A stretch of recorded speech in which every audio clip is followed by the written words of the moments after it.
It's great to be home. One of the best unions in the world. You look out for one another. And the whole country benefits from what you do. You know, please take a seat if you have one. You're tough as they come, starting with your president, Shawn Fain. A leader with backbone, a backbone like a ramrod. I don't know where he is, but he is. Together, we're proving what I've always believed.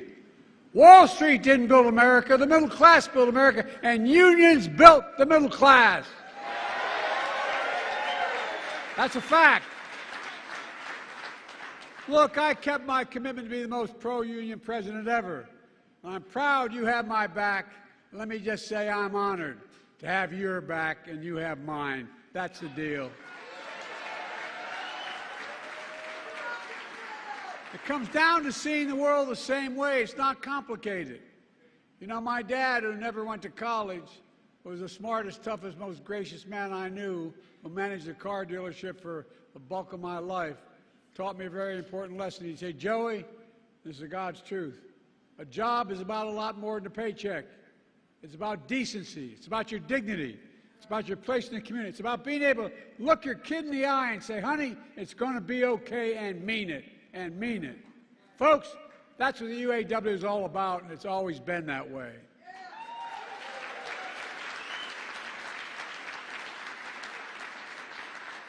Just after the UAW was founded nearly 90 years ago, it launched what historians call the most important strike in the 20th century. Flint, 1936. Walter Reuther organized a sit-down in the factory. They weren't sure what would happen. They were worried about getting beat up, but they were determined. They were determined. And it took 44 days, but they won the first collective bargaining victory in American history.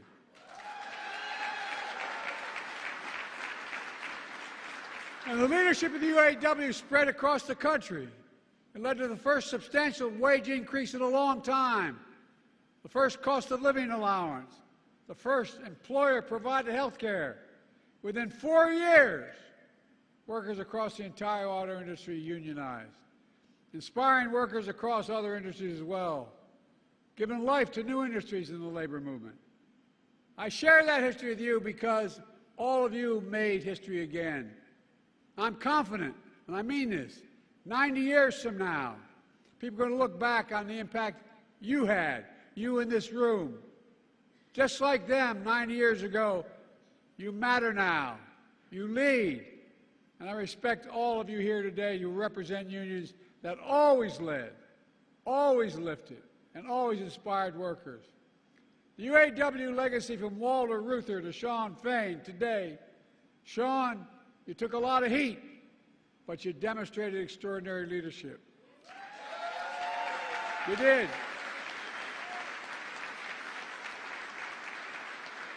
And that's what I saw a few months ago during your historic UAW strike.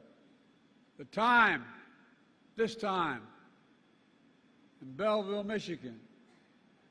And I'll say I was so damn proud to stand in that picket line with you. It's not the first UAW picket line I stood in my home state of Delaware. I've done it many times. But it's the first time a president did it, I found out later.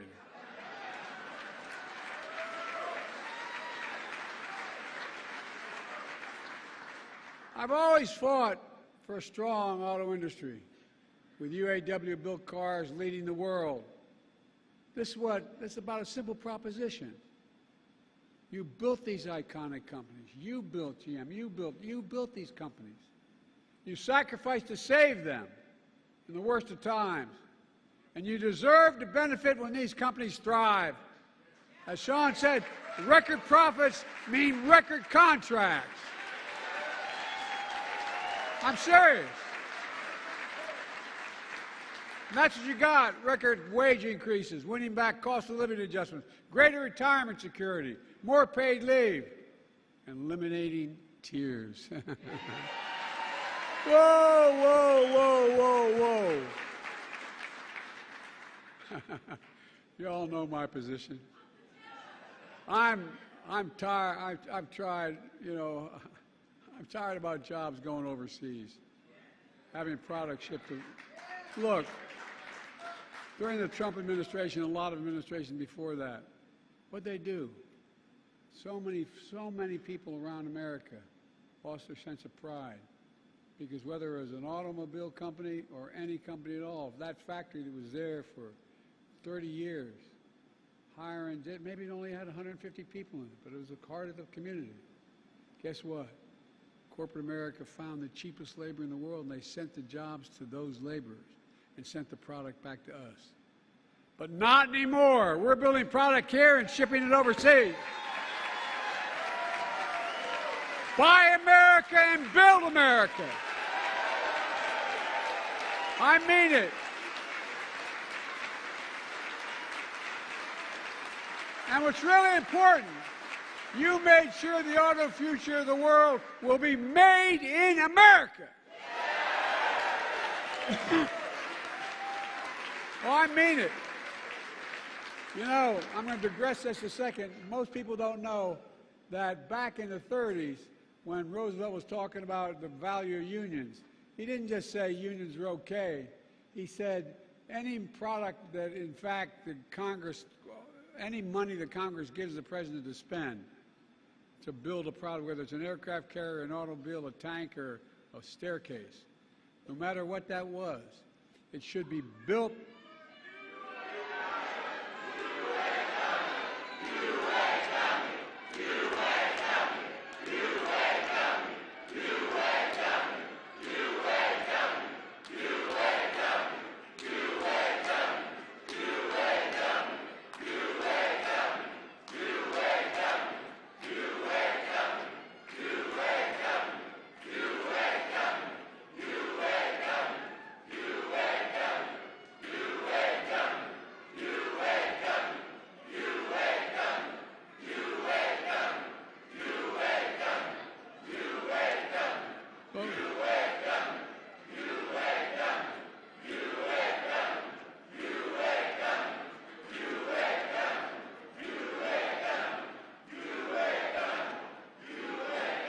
For a long time,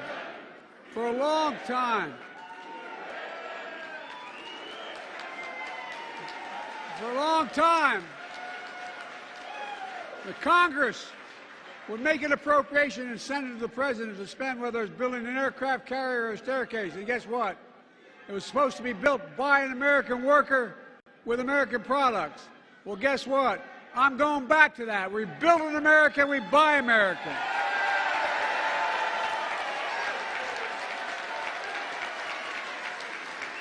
And here's what you all did. You won commitments from the big three to create thousands of more jobs, to invest tens of billions more dollars, building an auto future made in America. It wasn't just about what you did for the UAW workers. The fact is you've transformed the entire auto industry. That's not yet unionized, or as we call that, the UAW bump. Because of you, Toyota, Volkswagen, Nissan, Tulsa, all gave their workers double-digit raises. Because of you. Workers across the country have seen the largest wage increases for workers building cars and trucks and any other transportation equipment in nearly 30 years. Thousands of these workers are already asking to join your union. Even before this, the UAW has been expanding its reach to workers in auto plants and from auto plants to casinos. You can tell I don't spend much time there. But guess what most people don't know? What the UAW represents researchers in higher education and workers. And because of this union, I'm pleased and proud that you expanded the UAW to include 5,000 researchers at the National Institute of Health, UAW workers.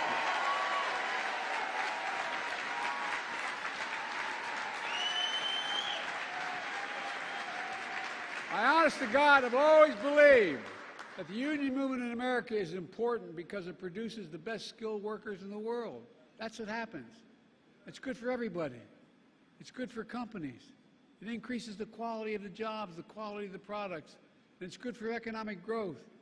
In fact, I asked, which is unusual for a president to do, I asked the Treasury Department to do a significant study, the most comprehensive report ever, detailing how unions are good for all workers, including non-union workers, how they found that unions raise standards across workplaces and industry, improving skills and safety, pushing up wages, strengthening the benefits for everyone. It matters.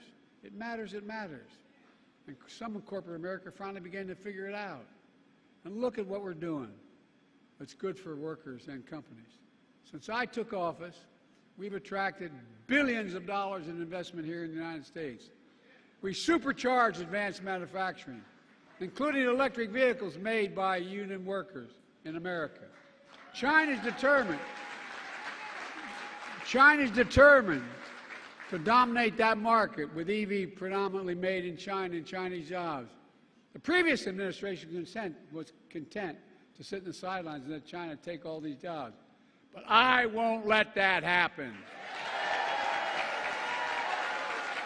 I will not.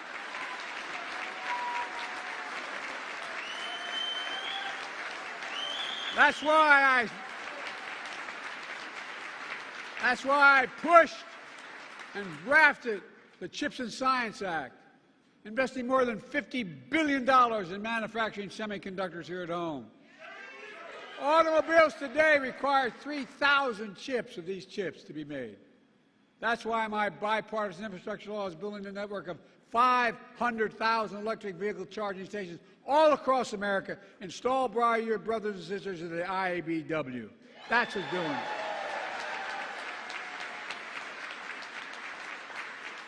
That's why the Inflation Reduction Act, which the other team, not a single person, supported, that I signed into law, dramatically, there's a dramatic incentive for the big three and other auto companies to make it here, their future here in America, with American jobs.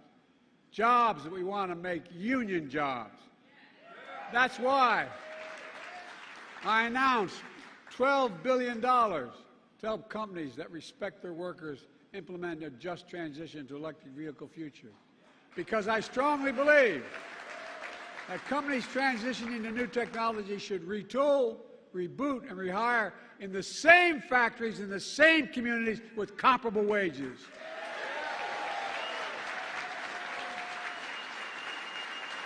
And existing union workers should have the first shot at those jobs. As Sean said, I appointed a historically pro-union National Labor Relations Board because I don't believe any company should be using threats or tactics to stand in the way of workers' rights to organize, period.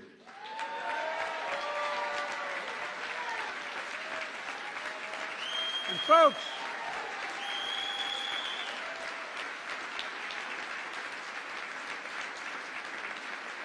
you've been very patient, sitting a long time, but these investments are paying off. Since I came to office, by the way, the last guy said he's hoping for a recession.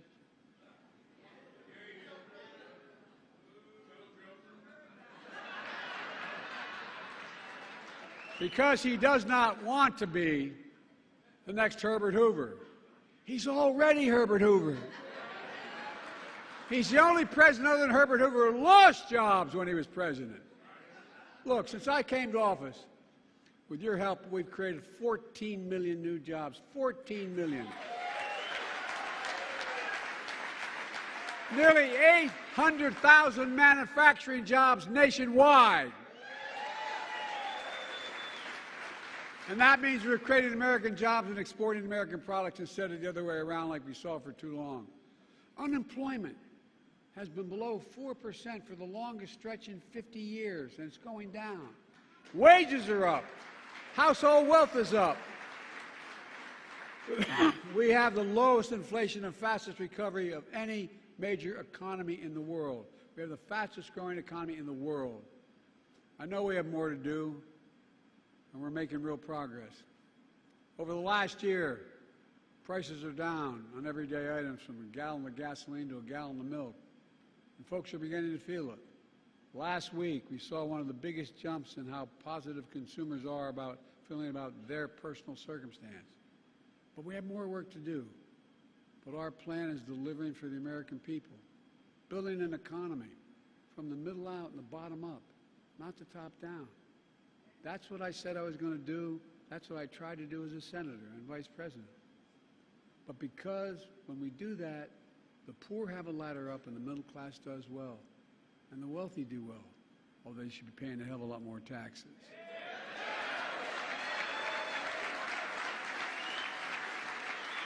We all do well. It's called Bidenomics. If you notice, all the major economists who are talking about there's going to be a recession next week, next month, but all of a sudden, they're seeing the Lord. I'm a little worried. Some of the major economists in American history are now giving me credit. It's like, oh, God, what's going on? But look, all kidding aside, this is a fundamental break from what used to be called trickle-down economics, and some Democrat presidents did as well as Republican. You know, I sat not a lot trickled down on my dad's kitchen table growing up. There wasn't a lot. The idea was that the wealthy do very well, there'll be a lot left over, and it'll trickle down to ordinary folks. Well, guess what? That trickle-down economy was supercharged by my predecessor. It cut taxes for the very wealthy and the biggest corporations. They've shipped good-paying jobs overseas because labor was cheaper. It shrank public investment in infrastructure and education, invested less. It hollowed out entire communities, closing factories. I'm not making this up. You know this to be true. Closing factories, attacking unions, leaving too many Americans behind.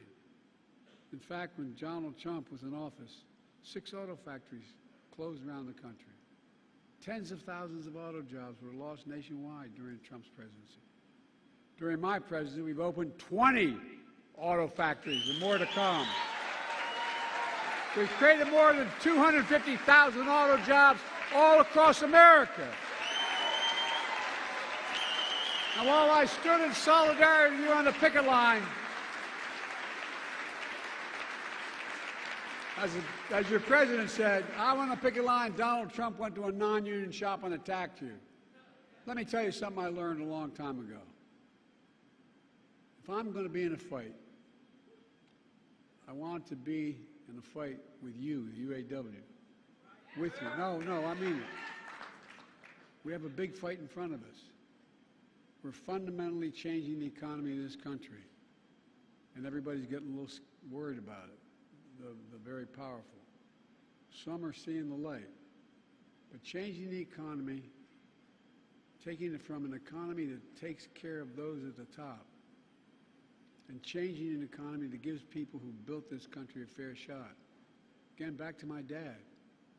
All anyone wants is just a fair shot. Just a fair shot. An even shot to be able to make it. That's what my economic plan is all about. That's what the UAW is all about. That's what your battle has been about. The days of working people being dealt out of the deal are over in this country as long as I'm president. Working people are going to get their fair share. You've earned it.